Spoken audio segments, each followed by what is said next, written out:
What's going on, guys? Welcome to Trucking with Yeti. We got another video coming at you. This one's going to be pretty cool. This is going to be a little bit about our boat division. I got an opportunity to be on our boat division for a little bit. I'm going to interview a good friend of mine, Matt. He just started on boats last year.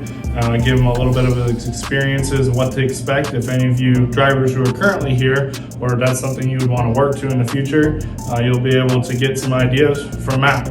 So hope you guys enjoy this video, and we'll see you on the next one.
What's going on, guys? I'm here with Matt Napoli. He is on our boat division. How you doing, Matt? Doing good. How long you been with TMC? Hit 4 years in next month. Next month. Nice. Well, congratulations on that. Appreciate it. So you're on boat division, and you just joined boats last year, if I'm correct. How are you liking it? What are your experiences so far with boats? I love it. For me personally, you know, the driving part is what I love the most about the job. I love being a safe driver on the road, and kind of that part of the job. You know, there's enough drivers out there that drive crazy, and boat division is more driving than anything else. There's no real load securement. You break down the trailers, but you're not loading or tarping for the most part. 99% of the time. Right. So I feel it plays to my strengths, which is safe driving on the road. What made you decide to actually make the jump? Were you ready to be done with line haul? Was boat something you looked forward to from when you started? Actually, as I told you, my first day of release, I told my ops manager at the time that one day I would be on boats, and I knew it was, it was something different, something that you had to qualify for. So to me, it felt like a step up. And I just felt that I knew on day one, eventually I was going to get there, and I just worked my way there. All right, so there's some qualifications to join boat division. I believe it's 9 months. Okay. Any other type of qualifications? I mean, I'm sure safe driver. Safety, yeah. Okay. I think you have to be approved. Yeah. So that's 9 months and safe driving, and you got to be approved because they're hauling some big money out there. Yes. But on top of that, what kind of places do you get to go to? I think you get to go to a lot more places than line haul goes. Yeah, we have a lot of runs to Canada. If you ever go to Prince Edward Island, it's literally the most beautiful run you'll ever see. Riding the ferry and stuff like that. I've been to all 48 states. So you see just a lot of beautiful scenery. The marinas, the places we deliver to, again, it allows a much more beautiful scenery and stuff. I've eaten at restaurants on marinas, that are just wonderful, tremendous places. Sitting in Massachusetts eating live lobster right out the ocean, And from my experiences, they love you there. They're excited to see you. I think that's one thing that I enjoyed about boats was I was bringing in the boat, and they were so excited to see me. Yep. So that was pretty cool to me as well. Yeah, I've never seen a forklift driver that was acted like they were mad that you were there, like you do on line haul, So if you guys want to join boats, and you guys are interested about what the money is like, and staying away from home, what are the rates? I know it's cent per mile, it's not percentage of the load. So what are those rates at the moment? It's tenure based. It starts at 55 cents a mile and caps at 59 cents a mile, with a 1 cent per mile fuel bonus that you can qualify for.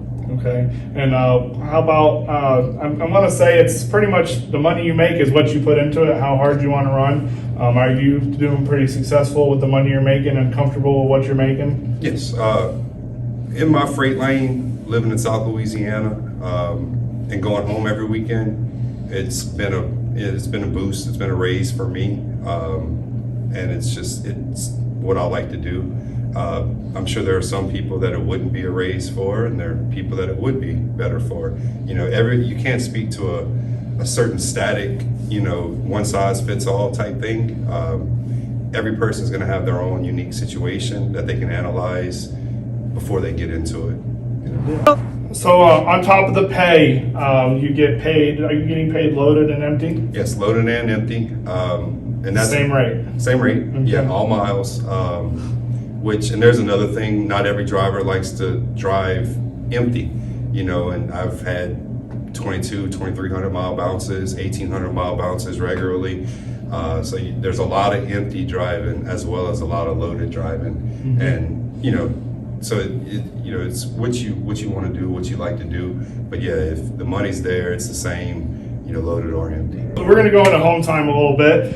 Give me your experience on home time. When do you get to go home? What it might be for somebody else. Some people have heard you never get to go home. Some guys get to go home. I know when I was on boats, I go home every 3 to 4 weeks. Yeah, that's typical. You can expect, plan like once a month.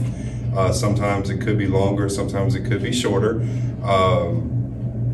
Some of that is freight dependent. If the load takes you through the house, and if you're running out of hours, go to the house, take your 34. Sometimes, you may want to stay out, pick loads that don't even get you close to the house. Typically, if I want to be home on a certain date, I'll let my fleet manager know a month or two ahead of time. Hey, I'm trying to be home on this weekend. And then it's driver dependent. Like as I get closer to that time, I don't just depend on my fleet manager to get me there. I start picking loads that keep me in the lane close to my house, so that once it happens, if they forget, I'm still not too far away to get there. Right. So you have that driver control in picking your loads and picking your lanes to get you into the areas you want to go. And I'll bounce off of that there, kind of close our video off after this. You're going into kind of being able to pick your loads. Boat division, you have a little bit more freedom. Mm-hmm. What type of, how different is the freedom from boats from being on line haul? It's, you hear that some drivers say, they get load options all the time on line haul. And then you got the drivers that are like, I never get a load option. Basically, every load on boats is pretty much you have load options. There are going to be times where there's a hot load, something that contractually we have to get out. Now that in that time, you're the one, you've got to take that. And then there are other times where it's like, hey, we've got 12 loads, which one do you want? And we'll run them over, get the miles, and then see which one's best for you. And I'll depend, I kind of choose based on my bounce, where it's going to get me, where I want to go, where I want to bounce to and stuff like that. Well, Matt, I appreciate your time. Thank you. Thank you for all your knowledge with boat division. We wish you the best of luck this year and be safe out there. Hey, good luck to you on your video journey. Thank you for having me, and I hope everybody enjoyed the video and the information. This has been Trucking with Yeti. We'll see you on the next one. Make sure you like and subscribe. Yeah.